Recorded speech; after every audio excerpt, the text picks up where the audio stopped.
materi, saya akan membacakan pendahuluan terlebih dahulu. Dalam komunikasi tertulis, penggunaan kalimat yang tepat sangat penting agar pesan dapat tersampaikan dengan jelas. Namun masih banyak orang yang menggunakan kalimat tidak efektif sehingga menimbulkan kebingungan. Oleh karena itu, kita perlu memahami perbedaan antara kalimat efektif dan kalimat yang tidak efektif. Di sini saya akan menjelaskan apa sih kalimat efektif itu. Kalimat efektif adalah kalimat yang dapat menyampaikan gagasan, informasi secara jelas, tepat, dan mudah dipahami oleh pembaca. Kalimat ini disusun dengan memperhatikan kaidah tata bahasa yang baik, benar, dan logis secara makna, serta hemat dalam kata, namun tetap lengkap unsur kalimatnya. Adapun ciri-ciri pada kalimat efektif sebagai berikut. Yang pertama yaitu kesesuaian struktur. Kesesuaian struktur dalam kalimat efektif berarti bahwa susunan unsur dalam kalimat seperti subjek, predikat, objek, dan keterangan itu harus jelas, lengkap, dan sesuai dengan urutannya. Struktur ini membuat kalimat lebih mudah dipahami dan tidak menimbulkan kebingungan. Yang kedua ada kelogisan dalam kalimat efektif. Kelogisan dalam kalimat efektif berarti bahwa isi kalimat itu masuk akal dan dapat diterima oleh akal sehat. Artinya hubungan antara bagian-bagian kalimat seperti subjek, predikat, objek, dan keterangan itu harus logis dan wajar, baik dari segi makna maupun segi struktur. Yang ketiga ada kepanduan dalam kalimat efektif. Kepanduan dalam kalimat efektif adalah kesatuan gagasan dalam kalimat yang tersusun secara rapi, logis, dan saling berhubungan antar unsur. Kalimat yang berpadu pada semua kata dan bagiannya saling mendukung antara menyampaikan satu makna atau informasi utama tanpa ada unsur yang berlebihan atau menyimpang. Yang keempat ada kesejajaran bentuk dalam kalimat efektif. Kesejajaran bentuk juga disebut dengan paralelisme dalam kalimat efektif adalah kesamaan atau keselarasan bentuk kata atau frasa yang digunakan dalam suatu kalimat, terutama jika ada lebih dari satu unsur yang sejajar. Tujuannya adalah agar kalimat terasa serasi, enak dibaca, dan tidak janggal.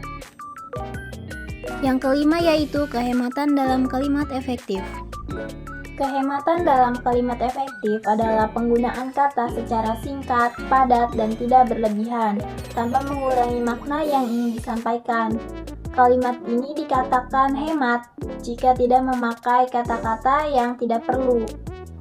Yang keenam yaitu ketegasan makna pada kalimat efektif. Ketegasan makna dalam kalimat efektif adalah upaya untuk menekankan gagasan utama atau informasi penting dalam kalimat agar tidak membingungkan dan mudah dipahami oleh pembaca ataupun pendengar.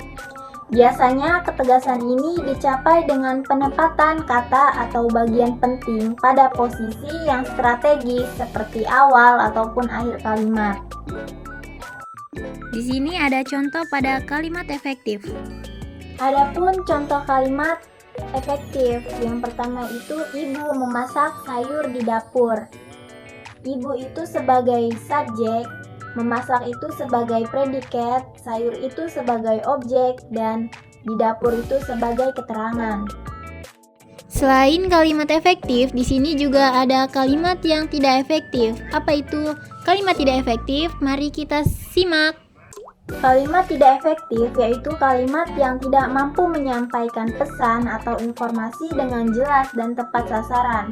Kalimat ini biasanya memiliki ciri-ciri seperti bertele-tele, menggunakan kata-kata yang tidak perlu, atau memiliki struktur yang tidak jelas, sehingga menyulitkan pembaca untuk mendengar atau memahami maksud sebenarnya.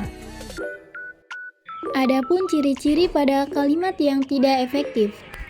Yang pertama itu ada kalimatnya tidak jelas, yaitu kalimat ini tidak efektif, seringkali mengandung ambiguitas atau makna ganda sehingga sulit dipahami. Yang kedua ada kalimatnya terlalu bertele-tele. Kalimat ini menggunakan terlalu banyak kata untuk menyampaikan suatu ide sehingga terkesan berputar-putar dan tidak langsung pada intinya. Yang ketiga, banyak kalimat yang tidak diperlukan. Kalimat ini tidak efektif, seringkali mengandung kata-kata yang sebenarnya tidak perlu atau bisa dihilangkan tanpa mengurangi makna kalimat. Yang keempat, susunan kalimat yang tidak sesuai. Susunan kalimat mungkin tidak sesuai dengan kaidah tata bahasa yang berlaku, seperti tidak adanya subjek atau predikat yang jelas atau penggunaan unsur kalimatnya yang tidak tepat. Yang kelima, tanda baca ejaan yang tidak sesuai. Penggunaan ejaan dan tanda baca yang tidak sesuai dengan kaidah bahasa Indonesia yang baik dan benar. Yang keenam, tidak memiliki ide pokok yang jelas. Kalimat tidak efektif mungkin tidak memiliki ide pokok yang jelas atau ide pokoknya itu tersirat dan sulit untuk ditemukan.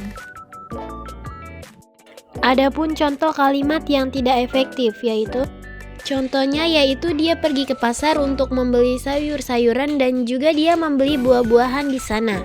Kalimat ini tidak efektif karena terjadinya pengulangan subjek dan selain itu juga frasanya terlalu boros dan tidak hemat.